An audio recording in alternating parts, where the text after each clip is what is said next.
What's up? Ako nga pala si Cyberflex at ito ang 10 nakakahiyang info. Napanood nga ako music video mo eh. Geng-geng sila, tas may mga kasama siyang hanggang dito lang yung short. I get it, you know that we just don't Na ginawang angle ni Katana para magkampiyon. Ano ba yan? Ang di-distract, huwag ka nagbe-vape. Nagbabash pa ako, wag kang nagbe-vape. Pasikat ka sa crowd. Kahit anong bilog mo dyan, mas lulutang pa rin yung aking round. Gago!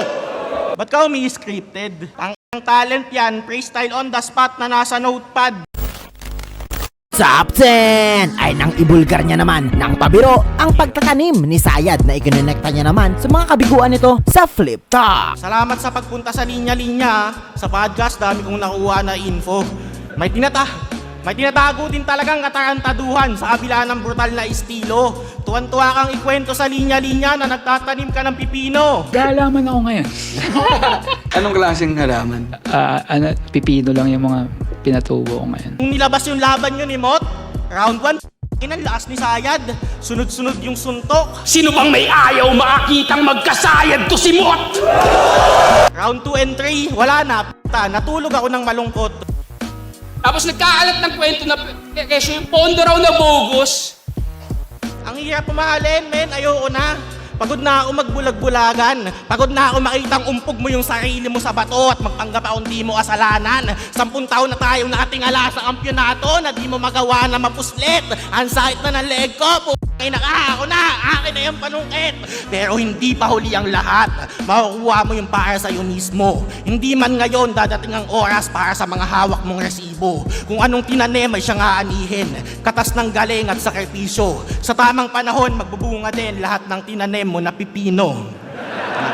Top 9 ay nang pagtripan niya ang bagong maskara ni Sayad na sa dulo ay tinransform niya naman bilang malakas na Killer Ender. Ano ba kailangan? Yan? Bagong pagkatao? Para isa buhay madumi na? Gago, ang napansin ko lang na nagbago, mas nahihirapan ka huminga. Panahon na nga pa ni Carlito. Ulol, di mo ako mabobola kahit konti. Alam kong nagbonet ka lang ulit para makalimutan namin yung pochi. Kasi nung event natin nung zoning, nakisindi ako ng Yossi. Pagdukot mo sa yung bulsa, biglang may nalaglag na pochi. Kung tingin mo makakapagtago ka sa likod niyan, ngayon mo malalaman yung mali mo. Hindi masasalag ng bonet, mga papamukha ko sa'yo, iho. Ano nga bang bahala kong patayin? Yung Sayad nga ba na bandido? O yung gawa-gawang persona ba ang dapat makastigo? Bahala ko nga ba tong tanggalan ng maska? Kaya nga ba ako nandito? Ikaw mismo maglalabas kay Sayad, hindi ako kaya ni Carlito. Top 8 ay nang tugisin niya naman ang facial expression ni Turdy. Pag punchline ng joke, pinapapangit yung muka. Islant ang mga rhyme kaya straight na kulong. As if naman yung normal, hindi pa yan sapat. At pati na rin ang pagpuna niya sa Muslim angle ni Turdy. Sinubukan din mangupal, laban kay Saki, kaso epic gagi ang kulit.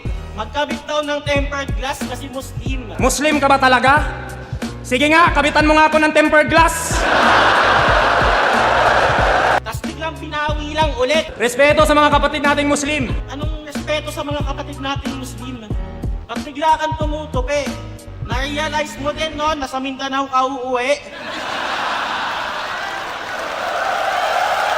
Top 7. At syempre, dahil batak nga mangalkal ng FB, si Katana ay napuna niya rin ang isang rap challenge ni Turdy. Mapunta tayo kay Lenny Robredo. Ano? Ano? Kasi panay ka sa Pabibo Chong. May time ka sa Sun and Moon Challenge. Tapos, wala ang intro song. Paano kung mamatay ka bigla? Anong ipa-play namin eh? Wala kang kanta. Bayad ka? Yung Sun and Moon mo yung i-demo?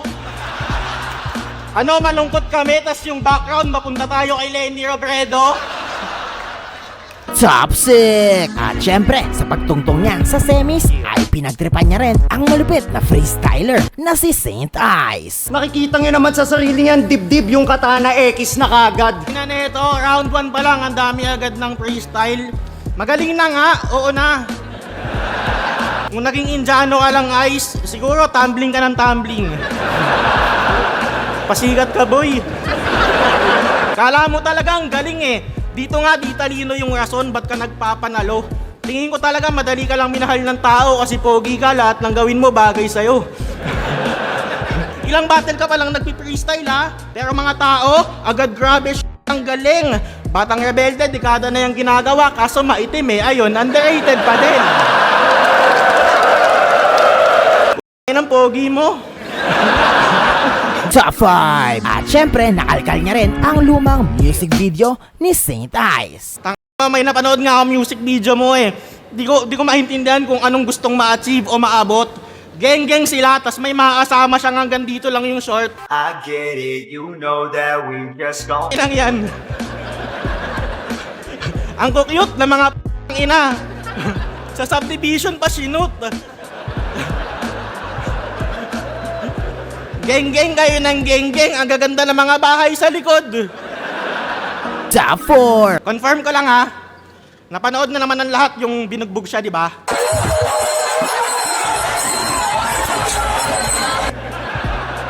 Solid na. 6 seconds lang pero ang sarap sa damdamin.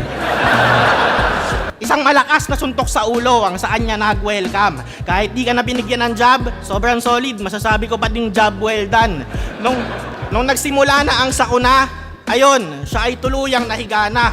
Yung kalaban niya nag-ala Chris Brown, no? Ginawa siyang si Rihanna. Top 3. At syempre, dahil kaharap niya si Lip Cram, sa finale ay hindi pwedeng hindi niya isali ang angle ng dating hidwaan nito kay Lune. Oh, slant rhyme yun, slant rhyme yun. Bago ko pa i-battle, gago ka. Luns.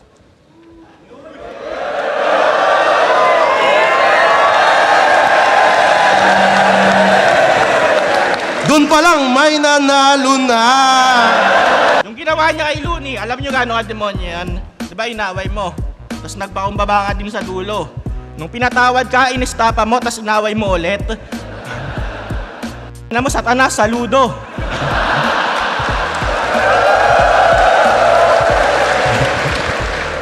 Kaya no, okay na ata, kinamayan ka na. Angas, gagi, di nagalit. O ano ba inaantay mo? Huwag ka na mahiya. Awayin mo na ulit! Tanggapin mo dispensa ko, Luns. Tao lang. Hindi ka tao, Diablo ka!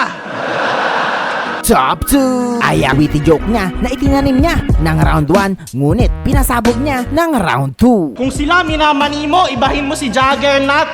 Ang tagal kong iniisip nun, gago. Yun pala, Juggernaut. Nyam nyam nyam. Mani, pasampal nga ako. Sa mga 3GS. Alam nyo bang nag-live to ng laseng?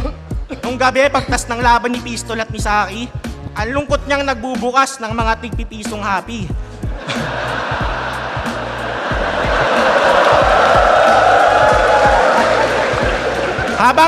Habang kayo nagsiselebrate, Alfonso, Cook, Andox, ang daming nakahain, Brad. Hinayaan nyo to mag-isa, nagla-live, naka-MP lights, pulutan, Juggernaut.